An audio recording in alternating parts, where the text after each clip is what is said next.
Welcome in, and take a moment to really sit with this, because sometimes in the NFL, the most important moves aren't the ones a team makes themselves, but the ones made for them by chaos elsewhere. The Green Bay Packers' stunning wild card collapse against the Chicago Bears didn't just end their season in embarrassing fashion. It quietly reshaped the draft landscape for another franchise entirely. And that franchise is the Dallas Cowboys. Because of that loss, the pick Dallas owns from Green Bay is now locked in at number 20 overall. And when you combine that with Dallas' own pick at number 12, the Cowboys suddenly walk into the 2026 NFL Draft holding two top 20 selections. For a team staring down a full defensive reset in the aftermath of trading Micah Parsons, that is nothing short of massive. This is not a Cowboys roster that can afford to draft passively. The 2025 season exposed structural flaws across the defense, from the lack of consistent edge pressure to shaky linebacker play, to a secondary that simply could not hold up over 4 quarters. Parsons wasn't just an elite pass rusher. He was the identity of the defense. He was the piece offenses feared, the player coordinators built entire game plans around. Once he was gone, the Cowboys were left with a defense that reacted instead of dictated.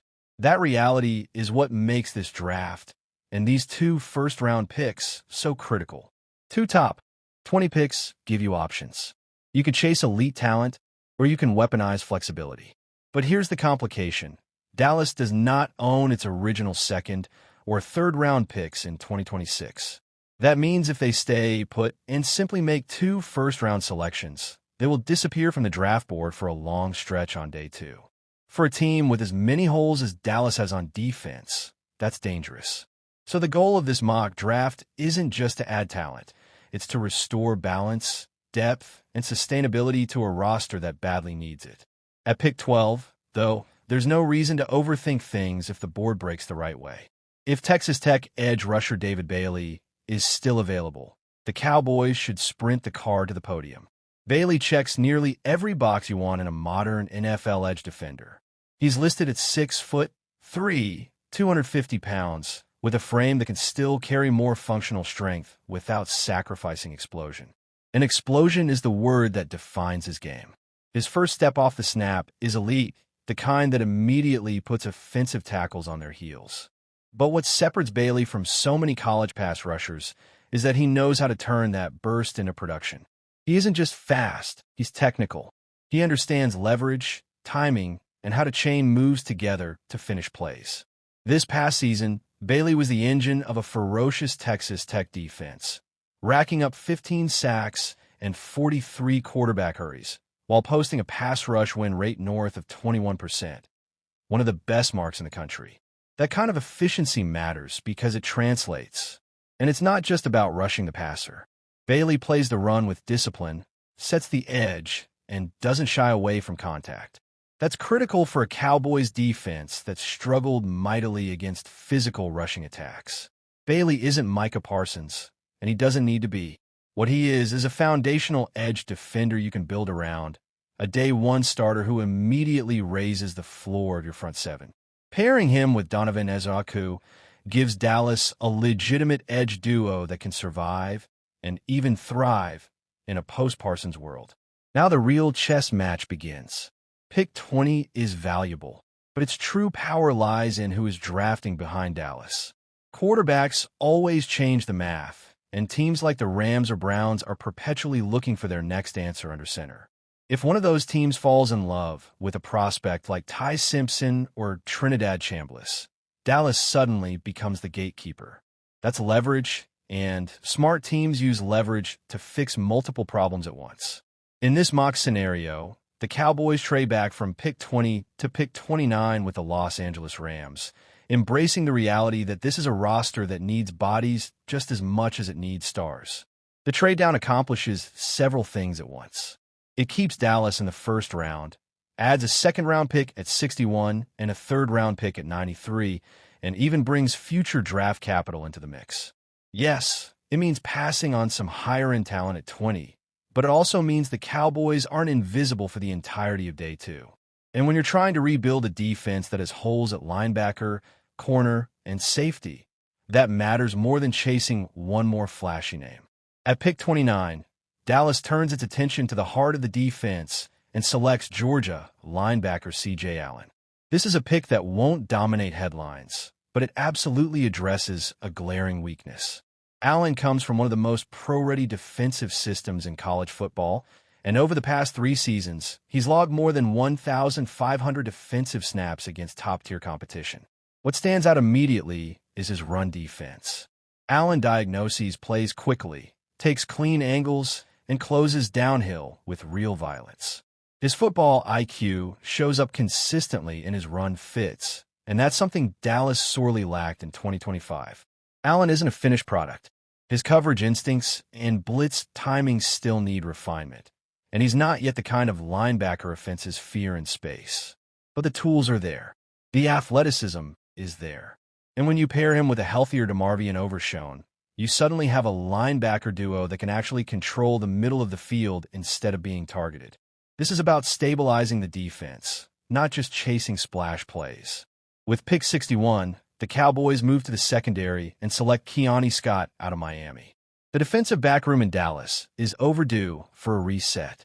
Outside of Darren Bland and Siobhan Revel, there aren't many players you can confidently project as long-term pieces. Scott's path is interesting. After transferring from Auburn to Miami, he revitalized his career, showing improved discipline, confidence, and versatility.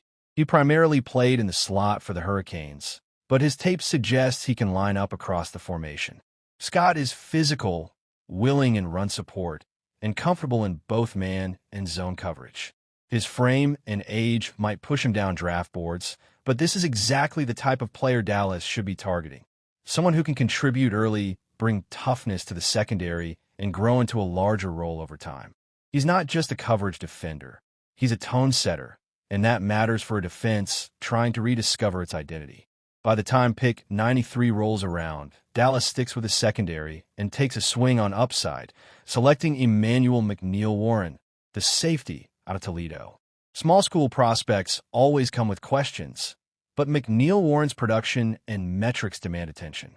Over the past 2 seasons, he's graded out as one of the most effective safeties in the country, allowing a passer rating under 45 in coverage and forcing incompletions at an elite rate. Those numbers don't happen by accident. McNeil-Warren has the size at 6'2", 202 pounds, and the instincts to play either safe safety spot. He reads quarterbacks well, anticipates routes, and has real ball skills. The concern, of course, is tackling. 14 missed tackles in a season is a red flag, but tackling is coachable. Coverage instincts are not. The Dallas Cowboys are standing at one of the most intriguing crossroads of the modern Jerry Jones era. And if you listen closely to the owner and general manager himself, you can hear something that Cowboys fans have not heard in a long time.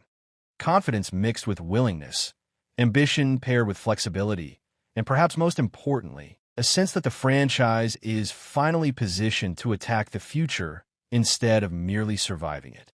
At his end-of-season press conference, Jerry Jones spoke with optimism about the team's ability to add quality players through both the draft and free agency, and he traced that confidence back to a decision made at the very beginning of the 2025 season, a decision that has quietly reshaped the Cowboys' financial and competitive outlook.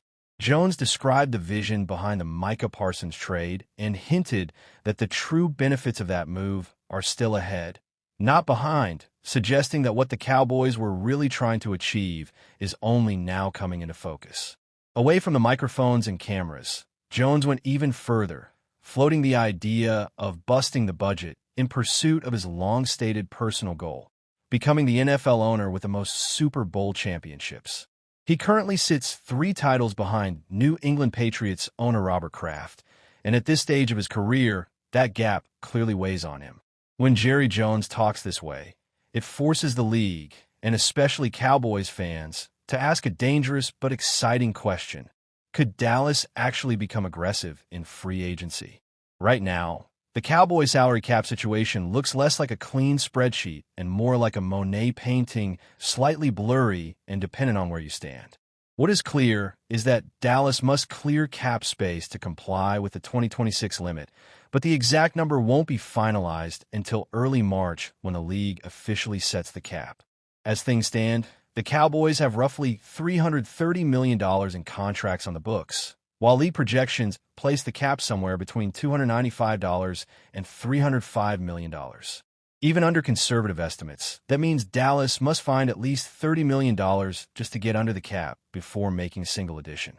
And that number could grow quickly if the team applies the franchise tag to wide receiver George Pickens, a move that would immediately add close to $28 million to the cap. At first glance, this might sound like a financial nightmare, but the reality is far more manageable because the Cowboys have built their roster with restructures in mind.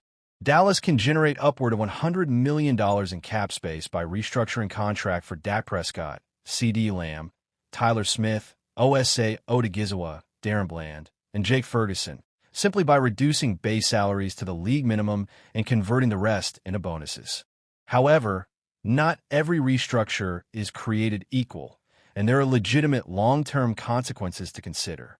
Fully restructuring Dak Prescott's deal, for example, would push nearly $8 million per year into future cap figures from 2027 through 2031, ballooning his cap hit to over $75 million in 2027 and more than $85 million in 2028. While that move would provide immediate relief, it would also mortgage the future, and the Cowboys must decide whether short-term flexibility is worth long-term strain. A partial restructure may be the wiser path, preserving flexibility without completely overloading future seasons. The situation with Darren Bland is even more delicate. Coming off his second foot surgery in as many years, Bland presents both upside and risk. His fully guaranteed money expires after this season, which gives the Cowboys a relatively clean exit option in 2027 if things go south. Restructuring his deal now would increase future cap commitments at a time when his durability is uncertain. For that reason, the smartest approach may be to keep Bland's contract untouched unless circumstances force the team's hand later in free agency, during the summer, or near the trade deadline. The good news is that other restructures carry far less risk. By reworking the contracts of CeeDee Lamb and Tyler Smith alone, Dallas can free up roughly $36 million in cap space, money that can immediately be put to use. If the Cowboys want to push even further, they can look toward extensions for defensive tackles Quinnen Williams and Kenny Clark, both of whom are under contract through 2027. Clark, in particular, is due an $11 million roster bonus by March 13th, creating urgency that could be leveraged into a cap-friendly extension. These types of moves highlight just how much flexibility the Cowboys actually have if they choose to use it. Among their 15 unrestricted free agents, 3 stand above the rest in importance: George Pickens, running back Javonte Williams, and defensive end Jadeveon Clowney. All 3 have expressed a desire to return, but each represents a very different challenge. Pickens is the most complicated. After arriving via trade from Pittsburgh, he delivered career highs across the board with 93 receptions, 1,412 yards, and 8 touchdowns. He is now positioned to demand top-of-the-market receiver money, potentially exceeding the $34 million per year deal CeeDee Lamb signed 2 years ago. That reality is why many around the league believe Dallas will apply the franchise tag, buying time, but also introducing the possibility of off-season tension. The Cowboys dealt with a training camp hold-in from Micah Parsons last year, and Pickens shares the same agency, athletes first, raising the possibility of a similar standoff. Clowney's market value has also risen. He led the Cowboys with 8.5 sacks and finished the season strong despite entering his 13th NFL year. He has emphasized his desire to participate fully in the off-season program and training camp, something he believes will allow him to be more physically prepared than he was when he joined the team late last season. His on-field production is critical for a pass rush that struggled in 2025, and his off-field leadership has earned praise from head coach Brian Schottenheimer, particularly for his mentorship of younger players like Donovan Ezra. Javonte Williams presents a different kind of dilemma. He rushed for 1,201 yards, the most by a Cowboys running back since Ezekiel Elliott in 2019, but he did so on a $3 million salary. On the open market, that number is likely to double on a multi-year deal. Dallas can argue that production at running back can be found anywhere, pointing to Williams himself and Rico Dowdle, an undrafted free agent who also topped 1,000 yards. Whether the Cowboys are willing to pay Williams' market value will say a lot about how they view positional spending. Beyond unrestricted free agency, Dallas must also navigate restricted free agents, most notably All-Pro kicker Brandon Aubrey. Because he was undrafted, Aubrey is a candidate for the second-round tender, projected at just over $6 million. The Cowboys discussed a multi-year extension with his agent last summer, but failed to reach an agreement. Those talks could resume, potentially making Aubrey the highest-paid kicker in the league, while keeping his 2026 cap hit below the tender number. Guard T.J. Bass and Brock Hoffman also factor into this picture, both undrafted players who have proven reliable. Bass started 5 games last season and has shown he can hold down left guard if Tyler Smith stays at tackle, making him a strong candidate for a short multi-year deal that buys out his 2027 free agency.